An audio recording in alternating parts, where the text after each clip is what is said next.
नमस्कार, बुलेटिन में आपका स्वागत है। मैं हूं आपके साथ आशा सरमाल। चलिए शुरुआत करते हैं बुलेटिन की इस वक्त की बड़ी खबर से। शुरुआत करेंगे पीडीपी के हवाले से। बड़ी खबर देखने को मिल रही है जहां पर एक बार फिर से पीडीपी को यहां जोर का झटका लग सकता है। पीडीपी के 4 आला नेता आज थाम सकते हैं पीपल कॉन्फ्रेंस का दामन और नजीर लावे, मीर मोहम्मद फयाज सहित 4 नेता पीडीपी को कहेंगे अलविदा। पीपल कॉन्फ्रेंस के चेयरमैन सज्जाद लोन की आवाज पर आज यहां समारोह होगा। इस वक्त की बड़ी खबर आप देखिए, जिस तरह से लगातार पीडीपी के अंदर से सीनियर लीडर्स जो हैं वो बाहर जाते हुए नजर आ रहे हैं, लेकिन आज एक बार फिर से पीडीपी को जोर का झटका लग सकता है। पीडीपी के 4 आला नेता आज पीपल कॉन्फ्रेंस का दामन थाम सकते हैं। नजीर लावे, मीर मोहम्मद फयाज और उनके साथ ही 4 नेता जो हैं वो अलविदा कह सकते हैं। इससे पहले भी आपने देखा था कि कुछ दिन पहले किस तरह से नेता जो है वो पार्टी छोड़कर बाहर जाते हुए नजर आए थे और पीपल कॉन्फ्रेंस का ही दामन थामते हुए नजर आए थे। लेकिन एक बार फिर से अब आप देखिए अल्ताफ बुखारी की पार्टी को किस तरह से पीडीपी के नेता लगातार ज्वाइन जो है वो करते हुए नजर आ रहे हैं और पीडीपी को आज एक बार फिर से बड़ा जोर का झटका जो है वो लग सकता है, क्योंकि सीनियर लीडर जितने भी हैं वो कहीं ना कहीं यहां पर बाहर निकलते हुए नजर आ रहे थे। लेकिन आज जो खबर निकलकर सामने आई है वो पीपल कॉन्फ्रेंस के हवाले से सामने आई है कि बहुत ही जल्द ये 4 आला नेता पीपल कॉन्फ्रेंस का दामन थाम सकते हैं। इससे पहले जो नेता बाहर निकले थे उन्होंने अल्ताफ बुखारी की पार्टी को ज्वाइन किया था, अपनी पार्टी के साथ वो जुड़ गए थे, लेकिन अब कहीं ना कहीं पीपल कॉन्फ्रेंस के साथ ये लोग जुड़ते हुए नजर आ रहे हैं। कहने का तात्पर्य यह है कि पीपल कॉन्फ्रेंस जिस तरह से अपनी कवायद तेज करती हुई नजर आ रही है, ये भी देखने वाली बात है। अपनी पार्टी जो है वो भी अपना मुद्दा सामने रख चुकी है कि राज्य की मांग वो पूरी तरह से दोहराती हुई नजर आ रही है। लेकिन आज जो नेता बाहर जाएंगे वो किस तरह से अब झटका जो है वो पीडीपी को लगेगा, ये देखने वाली बात है। सैयद तजम्मुल हमारे साथ जुड़ चुके हैं। तजम्मुल, इससे पहले अपनी पार्टी के साथ कई सदर जो हैं वो जुड़ते हुए नजर आए थे, लेकिन आज एक बार फिर से यहां जोर का झटका जो है वो पीडीपी को लग सकता है और पीपल कॉन्फ्रेंस के साथ ये लोग जा सकते हैं। देखिए, आज जिन लीडर ने 3 बजे जम्मू कश्मीर पीपल्स कॉन्फ्रेंस को ज्वाइन करना है उनमें 2 राज्यसभा मेंबरान हैं। फैयाज अहमद मीर जिनका ताल्लुक कुपवाड़ा से है, जबकि कुलगाम से नजीर अहमद लावे। दोनों मुसलसल तौर पर पीपल्स डेमोक्रेटिक पार्टी की चुनावी टिकट पर इंतखाबात लड़ते रहे और बहुत कम वोटों से हारते रहे, लेकिन उसके बाद मुफ्ती मोहम्मद सईद महबूबा मुफ्ती ने उन्हें राज्यसभा तक पहुंचाया और राज्यसभा में अपना टर्म मुकम्मल करने के बाद उन्होंने अपने रास्ते अलग कर दिए। पीडीपी ने पहले ही नजीर अहमद लावे को 35 से 370 के एप्रोप्रिएशन के खात्मे के बाद पार्टी से निकाल दिया था। उसके बाद फैयाज अहमद मीर पार्टी से दूर रहे और उसके बाद चंद और लीडरान हैं, लेकिन जिन 5 लीडरान ने आज शामिल होना है उनमें मुर्तजा खान है जो कि मैनर एरिया से कॉन्स्टिट्यूंसी से इंतखाबात लड़ते रहे, एक बार पीडीपी से और एक बार दूसरी पार्टी से, लेकिन उसके बाद अब वो पीपल्स कॉन्फ्रेंस शामिल हुए। दरअसल ये मुस्लिम लीग की टीम है, उनके ही शागिर्द हैं, उनके ही आसपास में ज्यादा वक्त में गुजारा। सफीना बेग डीडीसी चेयरपर्सन बनी, वो भी पीपल्स कॉन्फ्रेंस में शामिल हो रही है। इसके अलावा श्रीनगर सिटी के साबिक डिप्टी मेयर शेख इमरान भी आज पीपल्स कॉन्फ्रेंस का दामन दोबारा थाम सकते। इससे पहले भी यूएपी इंतखाबात में उन्होंने पीपल्स कॉन्फ्रेंस में शमूलियत इख्तियार की, बाद में वापस चले गए और उसके बाद वापस आए और पीपल्स कॉन्फ्रेंस शामिल होने। यकीनन पीपल्स डेमोक्रेटिक पार्टी के लिए एक लम्हे फिक्रिया, एक तशवीश है कि जम्मू कश्मीर में जब इन पार्टी लीडरान को एमएलसी मुजफ्फर हुसैन बेग के करीबी साथी जो है मुर्तजा खान उनको बनाया, खतरपीर पंजाब से मेंढर से राज्यसभा में अब फैयाज मीर और नजीर अहमद लावे को भेजा, उसके बाद सफीना बेग को खवातीन की सरपरस्त बनाया गया। लेकिन तजम्मुल, ये बताइए कि जिस तरह से महबूबा मुफ्ती अपना पूरी तरह से स्टैंड क्लियर कर चुकी हैं, चाहे वो धारा 370 को लेकर हो या फिर पार्टी के अंदर युवाओं को जोड़ने को लेकर हो, वो साफ कहती हुई नजर आई थी कि युवा नेताओं को वो सामने लाएंगी, युवा चेहरों को वो सामने लाएंगी। क्या लगता है कि यही बयानबाजी आड़े आ गई है और जिस तरह से सीनियर लीडर्स अब पार्टी से बाहर जाते हुए नजर आ रहे हैं? ये पार्टी में नहीं है, ये पार्टी से निकल चुके हैं। ऐसा तासुर बिल्कुल नहीं है कि ये पीडीपी के साथ। फैयाज मीर भी निकल चुके थे, सफीना बेग निकल चुकी है, मुर्तजा खान तो 5-8 साल पहले के निकल चुके हैं, वो कांग्रेस पार्टी के बाद अब इस पार्टी में आ रहे हैं। ये पीडीपी से पहले निकल चुके थे, उन्हें पॉलिटिकल अफेयर्स कमेटी से भी बर्खास्त किया गया था, मेंबरशिप से भी बर्खास्त किया गया था। लेकिन सवाल ये है कि लीडर ने काफी समय लिया और पीडीपी के साथ बहसेत राज्यसभा मेंबर उन्हें मौका मिला आवाम की खिदमत करने का, वो कितना उसका फायदा मिलाते हैं और क्या ये पीडीपी का ऑर्डर साथ लेकर जाएंगे या नहीं। लेकिन यकीनन पीडीपी का जो अभी चीज का बहुत ज्यादा दबाव है, लीडरान को मजबूर किया जा रहा है निकलने पर, लिहाजा इन लीडरान के निकलने से बाकी जो किला है वो पूरा नहीं किया जा सकता। इनका तजुर्बा, इनका बहुत ज्यादा तजुर्बा, सियासी तजुर्बा रहा है, लेकिन उसके बाद क्या लगता है तजम्मुल कि इनके तजुर्बे की अब जितनी भी एक इस्तेमाल करने का मतलब तो नहीं कहेंगे, लेकिन इसका फायदा पूरी तरह से अपनी पार्टी और कहीं ना कहीं पीपल कॉन्फ्रेंस को मिलता हुआ नजर आएगा, क्योंकि एक तजुर्बा वो रखते हैं राजनीति का, और पीपल कॉन्फ्रेंस भी अभी अभी ही वजूद में आई है और अपनी पार्टी भी अभी ही वजूद में आई है, लेकिन ये सब नेता एक साथ काम कर चुके हैं। देखिए 35 से 370 के खत्म करने के बाद ये दो पार्टियां उभर रही हैं, जबकि नेशनल कॉन्फ्रेंस लिमिटेड है, रिस्ट्रिक्टेड है अपनी लीडरशिप तक। पीपल्स डेमोक्रेटिक पार्टी से आहिस्ता आहिस्ता लीडरान जो हैं या जो साबिक एमएलए रह चुके हैं, एमएलसी रह चुके हैं, राज्यसभा रह चुके हैं, वो अब किनारा कशी मुकम्मल तौर इख्तियार कर चुके हैं। इसका गालिबन ये मतलब है कि 35 से 70 के बाद पीपल्स कॉन्फ्रेंस को रिशेप, रिडिजाइन, रिलॉन्च करने में इन लीडरान का जो सपोर्ट है वो वाकई काम कर सकता है। और एक अहम बात है, जब आपने अपनी पार्टी की बात की, वो पार्टी भी बनी है पीडीपी के लीडरान के वहां के निकाले जाने के बाद। उन्होंने अपनी पार्टी को खोजा, तलाश किया और अवाम तक लाया। लेकिन पीपल्स कॉन्फ्रेंस के लिए बड़ी बात यह है हमेशा कि नॉर्थ कश्मीर यानी शुमाली कश्मीर में करना से लेकर गुरेज तक इस पार्टी को अब वाकई सही लीडरों का साथ मिला, अवामी नुमाइंदों का साथ मिला, और असेंबली इलेक्शंस के साथ साथ पार्लियामेंट चुनाव पर भी इस पार्टी की बड़ी नजर है। और हो सकता है कि नॉर्थ कश्मीर में अब अगर एनसी और पीडीपी इकट्ठे आती है तो मुकाबला और सख्त हो सकता है। अगर एनसी पीडीपी अलग अलग इलेक्शन लड़ सकती है तो पीपल्स कॉन्फ्रेंस के लिए नॉर्थ कश्मीर का बैलेट इस वक्त किसी एक जगह पर सेफ देखा जा सकता है। चलिए तजम्मुल, बहुत बहुत धन्यवाद जुड़ने के लिए। तो फिलहाल आपने देखा कि सईद तजम्मुल हमारे साथ जुड़े हुए थे, जो बता रहे हैं कि किस तरह से अब राजनीति जो है वो गर्माती हुई नजर आ रही है, क्योंकि एक एक नेता पीडीपी को छोड़ते हुए नजर आ रहे हैं। लेकिन आज जितने भी नेता यहाँ पीपल कॉन्फ्रेंस को ज्वाइन करने वाले हैं, ये पहले से ही पीडीपी पार्टी को छोड़ चुके हैं। लेकिन आप देखिए कि पीडीपी पार्टी से ही निकले हुए नेताओं की तरफ से जो पार्टियां बनाई गई हैं, अब उसी में शामिल होते हुए ये सब लोग नजर आ रहे हैं। अब देखना ये होगा कि पीपल कॉन्फ्रेंस को कितना फायदा होता है और अपनी पार्टी को कितना फायदा होता है, और पीडीपी अपनी गाज को बचाने के लिए किस तरह से काम विधानसभा चुनावों को मद्देनजर रखते हुए करती हुई नजर आएगी। आगे बढ़ जाएंगे, जिला राजौरी आपको लिए चलते हैं, क्योंकि थन्ना मंडी से भी अब अपडेट जानना बहुत जरूरी है।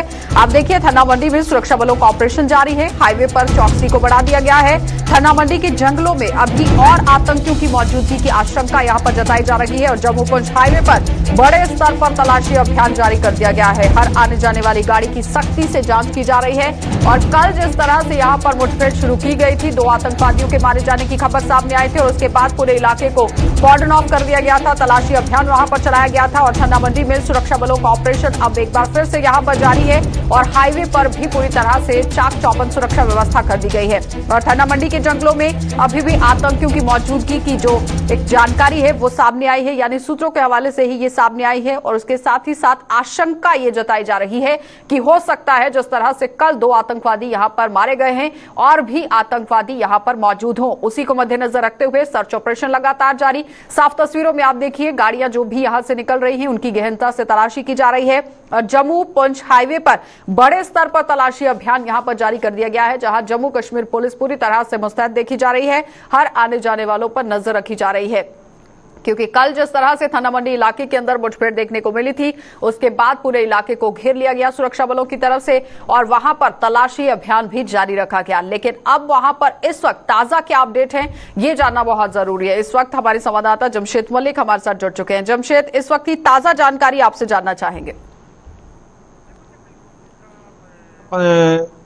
15 अगस्त को देखते हुए पहले से इंतजाम खड़े कर दिए गए थे। उसको देखते हुए थाना मंडी में एक इनकाउंटर भी और इनकाउंटर में 2 मिलिटेंट को मार गिराया गया। उसके बाद सिक्योरिटी के इंतजाम जो बहुत ज्यादा सख्त कर दिए हैं, खास करके राजौरी के अंदर आने वाले रास्ते जितने भी हैं उन पे सबको बंद कर दिया गया। जहां भी जो लोग आ रहे हैं इनकी चेकिंग की जा रही है, गाड़ियों की चेकिंग की जा रही है, लोगों के आइडेंटिटी कार्ड चेक किए जा रहे हैं, क्योंकि कल जिस तरह हमने देखा था कि थाना मंडी में इनकाउंटर में 2 मिलिटेंट मार गिराए गए, तो बड़ी खबर ये भी सामने आ रही है कि थाना मंडी में वो इनकाउंटर में एक फैमिली जो शोपियां से इस वक्त थाना मंडी पहुंची हुई है, जिनकी तरफ से क्लेम किया जा रहा है कि थाना मंडी में जो मिलिटेंट मारा गया उनका बेटा है, वो थाना मंडी में भी पहुंच चुकी है, और उसकी अभी तक पुलिस की तरफ से उसकी आइडेंटिफिकेशन नहीं की गई है। मगर जो उनकी फैमिली की तरफ से बताया जा रहा है, उनकी फैमिली की तरफ से उसका नाम जो बताया जा रहा है रमीज अहमद तांत्रे जो बताया जा रहा है, जो शोपियां का रहने वाला है, वो फैमिली वहां पहुंच चुकी है और थोड़ी देर बाद वो उसकी डेड बॉडी को दिखाया जाएगा उनको और उसके बाद अगर वो पहचान करेंगे तो वो क्लियर हो जाएगा कि उनका ही बेटा है। उसको देखते हुए क्योंकि पिछले कुछ दिनों से लगातार हम देख रहे हैं लाइन ऑफ कंट्रोल से लेके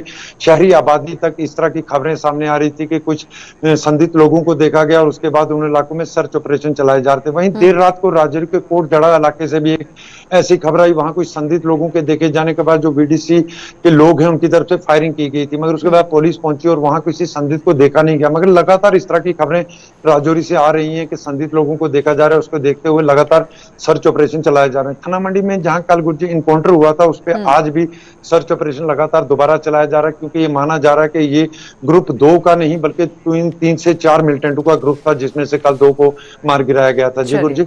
चलिए जमशेद, बहुत बहुत धन्यवाद जुड़ने के लिए। तो फिलहाल आपने देखा कि जमशेद मलिक हमारे साथ जुड़े हुए थे, जो हमें पूरी जानकारी दे रहे थे कि किस तरह से पूरे इलाके को कॉर्डन ऑफ कर दिया गया, सर्च ऑपरेशन वहां पर जारी रखा गया है और साथ ही साथ ये भी देखिए कि 2 आतंकवादियों के मारे जाने की जो घटना सामने आई है, अभी यहाँ शिनाख्त के लिए भी इस आतंकवादी के शव को रखा जाएगा। आगे बढ़ जाएंगे, अब आपको जिला सांबा लिए चलते हैं, क्योंकि जिला सांबा से भी एक और बड़ी खबर जो है वो आपको दिखा देते हैं, क्योंकि पतंगबाजी तो पहले ही यहाँ पर बहुत मशहूर है, लेकिन सांबा में अब नहीं चल पाएगी। चीन की जो डोर है वो पूरी तरह से चीन का जो मांझा है, इस पर गहनता से बातचीत करने की कोशिश की गई है सांबा प्रशासन की तरफ से और पतंगबाजी के लिए चाइनीज डोर पर प्रशासन ने प्रतिबंध लगा दिया है और दुकानदारों को सख्त आदेश जारी कर दिए गए हैं कि उल्लंघन करने वालों पर कार्रवाई की जाएगी। और रक्षाबंधन और श्री कृष्ण जन्माष्टमी पर भी पतंगबाजी की जाती है, लेकिन अब प्रशासन पूरी तरह से यहां पर मुस्तैद होता हुआ नजर आ रहा है, क्योंकि गट्टू की अगर बात करें तो काफी तरीके से लोगों की मौत भी इसकी वजह से हो जाती है, जिसकी वजह से अब आप देखिए सांबा प्रशासन जो है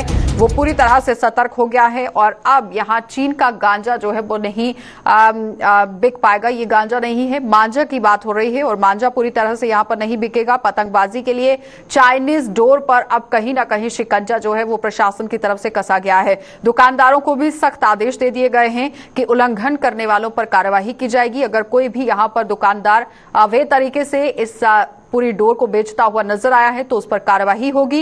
रक्षाबंधन, श्री कृष्ण जन्माष्टमी पर पतंगबाजी जब होती है तो इस डोर का इस्तेमाल होता है और मांझा का इस्तेमाल बिल्कुल भी नहीं करना है, क्योंकि इस पर अब प्रशासन ने रोक लगा दी है। ज्यादा जानकारी के लिए ऋषि खजूरिया हमारे साथ जुड़ चुके हैं। ऋषि, जिस तरह से मांझा को लेकर बात निकलकर सामने आई है कि पूरी तरह से रोक लगा दी गई है, पिछले दिनों भी रोक लगाई गई थी, लेकिन उसके बावजूद भी घटनाएं जो है वो देखने को मिलती हैं। कई बार युवाओं की मौत भी देखने को मिली थी।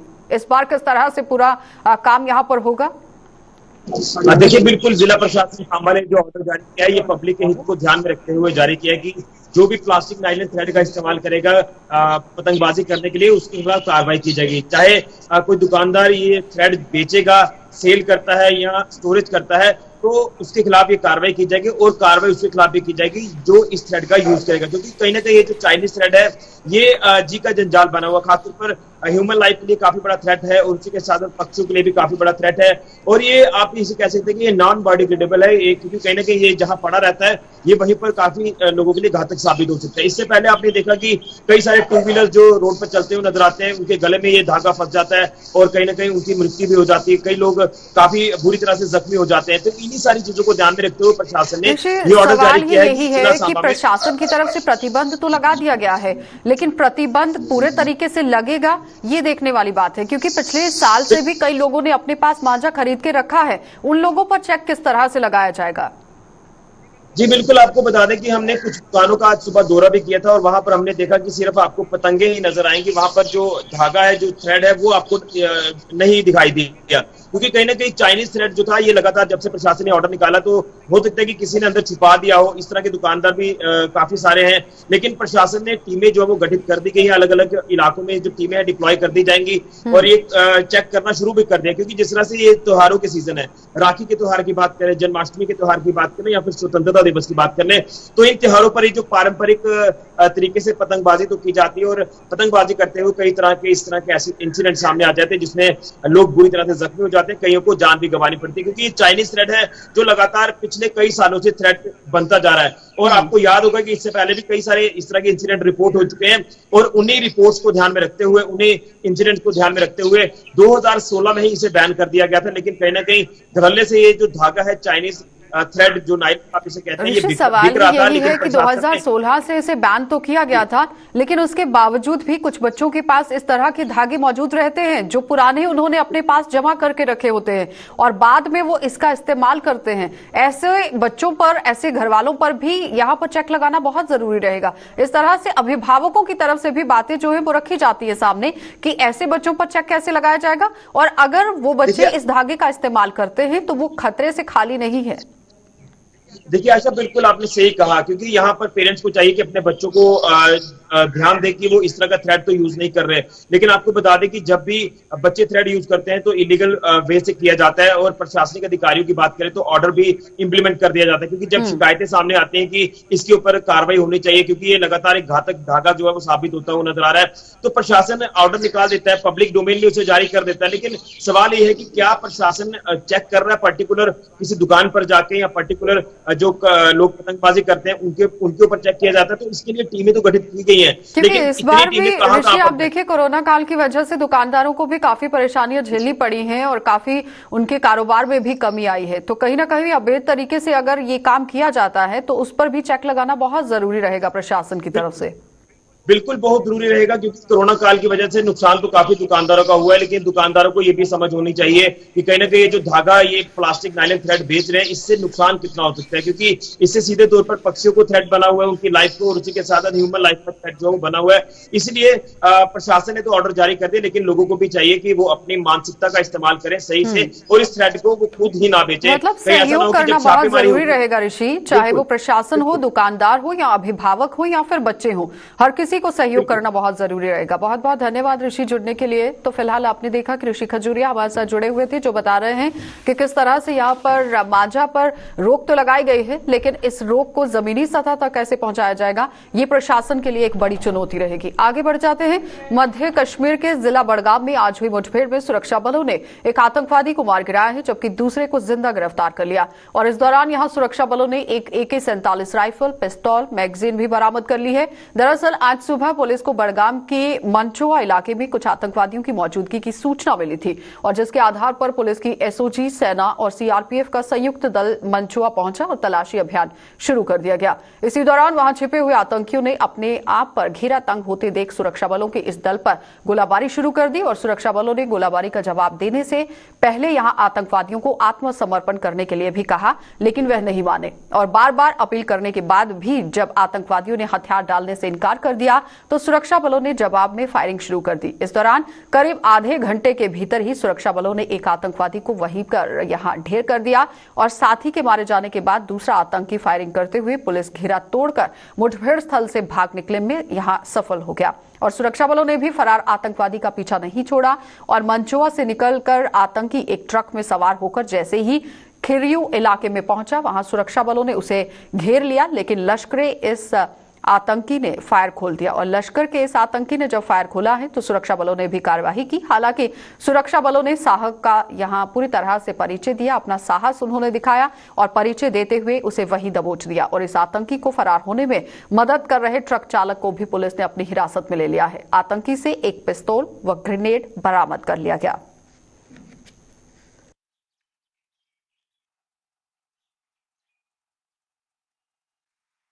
तो केंद्र शासित प्रदेश जम्मू कश्मीर में जम्मू में सभी सरकारी स्कूलों के नाम देश की खातिर अपने प्राणों का बलिदान देने वाले शहीद सैनिकों और अधिकारियों के नाम पर रखे जाएंगे। प्रशासन ने नाम बदलने को लेकर नोटिफिकेशन भी जारी कर दिया है, और नोटिफिकेशन के जरिए यहां डिप्टी कमिश्नर्स को भी आदेश दे दिए गए हैं, और अपने अपने संबंधित जिलों, गांव और नगर पालिकाओं में भी संपर्क किया जा रहा है, और ऐसे स्कूलों की पहचान की जा रही है जिनका नाम शहीदों के नाम पर रखा जा सकता है। तो ऐसे स्कूलों के नाम अब शहीदों के नामों पर रखे जाएंगे। वहीं प्रशासन के फैसले का आवाम ने भी स्वागत किया है। उन्होंने कहा कि इससे नई पीढ़ी को शहीदों के बारे में पता चलेगा और वे उनकी वीरता से रूबरू होंगे। वहीं कांग्रेस नेता ने भी इस फैसले की सराहना की, लेकिन साथ ही कहा कि सरकार शहीदों को दूसरे राज्यों की तर्ज पर यहां के शहीदों को भी आर्थिक सहायता यहां पहुंचाएंगे।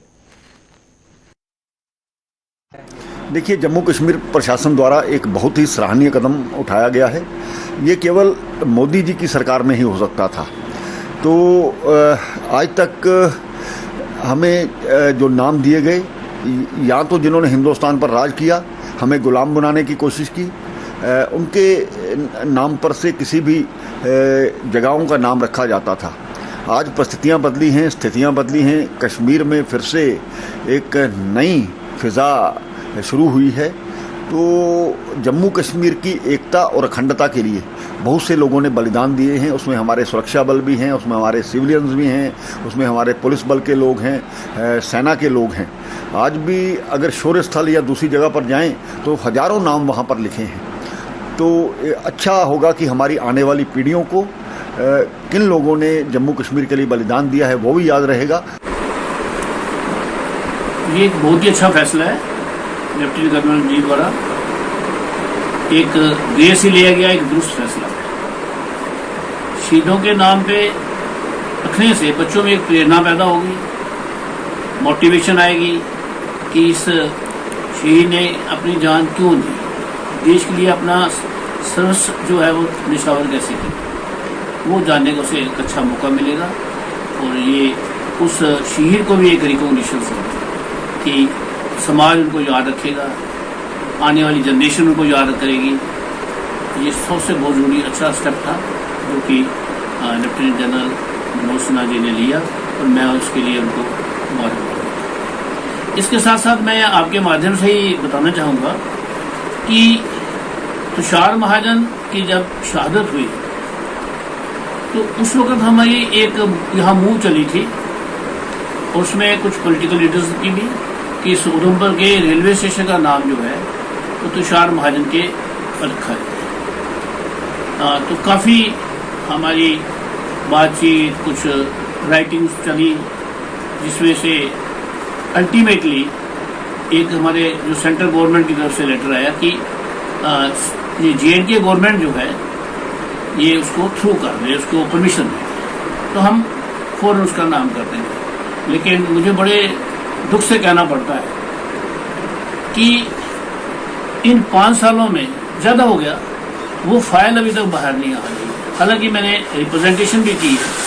सबसे पहले तो जम्मू कश्मीर की एडमिनिस्ट्रेशन और खासकर जो यहाँ के लेफ्टिनेंट गवर्नर हैं माननीय मनोज सिन्हा जी, हम उनका आभार प्रकट करना चाहते हैं कि फाइनली जो अनसंग हीरोज या जिन नौजवानों ने जो जम्मू कश्मीर के रहने वाले थे उन्होंने मिलिटेंसी से लड़ते लड़ते या छत्तीसगढ़ जैसे इलाकों में नक्सलाइट से लड़ते लड़ते या नॉर्थ ईस्ट में अपने देश के खातिर वहां पर जाने कुर्बान की हैं।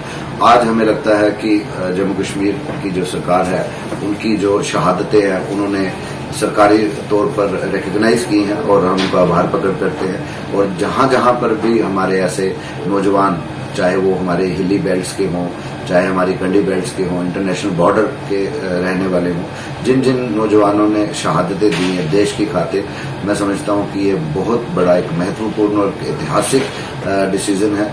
और इसको जल्द से जल्द ऐसे हायर सेकेंडरी स्कूल्स या हाई स्कूल्स आइडेंटिफाई करनी चाहिए, तहसील लेवल पे, ब्लॉक लेवल पे, डिस्ट्रिक्ट लेवल पे, जहां पे इन शहीदों के नाम पर वो स्कूल जो है वो जो ऑलरेडी चल रहे हैं उनके नाम पे हो, और वहां के जो बच्चे उन स्कूलों में पढ़ने आए हमेशा उनकी कहानियों को याद करें और उनसे एक इंस्पिरेशन लें कि हमने भी देश की खातिर ऐसा ही कुछ करना है ताकि देश तरक्की करे और आने वाले दिन में एक विश्व गुरु बन पाए। देखिए, ये तो स्वागत जो एक कदम है ही कि आप शहीदों को जितना सम्मान दें वो कम है। देश के लिए जो जान न्यौछावर करते हैं और उनके स्मृति चिन्ह होने चाहिए ताकि युवा पीढ़ी को प्रेरणा मिले।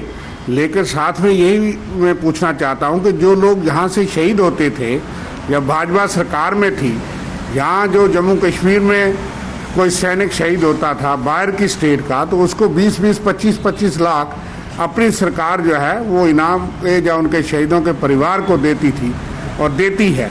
लेकिन जम्मू कश्मीर में जब तक भाजपा की सरकार रही, जो जम्मू कश्मीर के जवान देश के किसी कोने में शहीद हुए, उसमें मेरे इलाके में भी ऐसे जवान सुंदरबनी तुषारा में शहीद हुए कि जो बाहर हुए, और जो जहाँ पे अपनी टेरिटरी को डिफेंड करते हुए शहीद हुए, उनके लिए एक पैसा भी जो है भारतीय जनता पार्टी कभी दे नहीं सकी। अगर इतना शहीदों का सम्मान है तो उन लोगों को जो बाहर की रियासतों में पैसा दिया जाता। सरकार की इतनी चिंता थी कि पीडीपी के साथ सरकार में और कश्मीर में कहीं कोई इसका विरोध ना हो, हालांकि कोई कश्मीर विरोध नहीं कर रहा था। गवर्नमेंट का डिसीजन है भी जो भी हमारे जम्मू कश्मीर के स्कूल हैं वो शहीदों के नाम के होंगे। ये बहुत ही अच्छा गवर्नमेंट का डिसीजन है, क्योंकि इसमें हमारे जम्मू कश्मीर में इतने शहीद हुए हैं, बीएसएफ वाले, आर्मी वाले, इवन की सीआरपीएफ वाले। जैसे कि पुलवामा अटैक हुआ था, उसमें 40 लोग शहीद हुए थे। हमारे उधमपुर के मेजर तुषार महाजन, डीएसपी अमन ठाकुर, जो कि मिलिटेंटों से लड़ते लड़ते शहीद हो जाते हैं अपने देश के लिए, जम्मू कश्मीर के लिए। तो ये सरकार का बहुत ही अच्छा फैसला है। इससे जब हमारे सरकारी स्कूलों के शहीदों के ऊपर नाम होंगे तो हमारे बच्चे उनको याद करेंगे, उनकी कहानियां पढ़ेंगे और हर रोज उनका नाम पुकारा जाएगा। पहली नज़र पे इसको देखा जाए तो ये भारत सरकार ने जो फैसला लिया है, जहाँ जम्मू कश्मीर सरकार ने जो फैसला लिया है, ये बड़ा अच्छा फैसला है। जो हमारे जवान शहीद हो गए हैं उनको किस तरह याद रखा जाए, ये एक बड़ा अच्छा कदम है। स्कूलों की संख्या तो 70-80 के आसपास ही होगी, इसलिए 70-80 ही नाम रखे जाएंगे। पर इसी तरह की योजनाएं सरकार को हो लानी चाहिए ताकि शहीदों को हर रोज़ याद किया जाए। उन्होंने जो हमारे देश के लिए किया उन चीज़ों को हर रोज़ याद किया जाए। और इस चीज़ का एक खुशी की बात ये भी है कि कोई विपक्ष की कोई पार्टी जो होगी उसको भी किसी तरह कोई एतराज़ नहीं होगा कि ये पर्टिकुलर किसी पार्टी के या किसी दल के लोग नहीं हैं। ये लोग जो शहीद हुए हैं ये हमारे देश के गौरव है, हमारे देश के अनमोल रत्न है, सब भारत रत्न हैं जिनके नाम पे ये स्कूलों के नाम रखे जाएंगे। हमारे स्कूल के जो बच्चे हैं वो भी जब पढ़ेंगे उनको पता चलेगा कि किनके नाम पे हमारा स्कूल है। कुछ इतिहास के बारे में जानने की रुचि उनकी भी बढ़ेगी। चलिए, बुलेटिन में फिलहाल इतना ही। देश और दुनिया की खबरों के लिए आप बने रहिए गुलिस्तान न्यूज के साथ।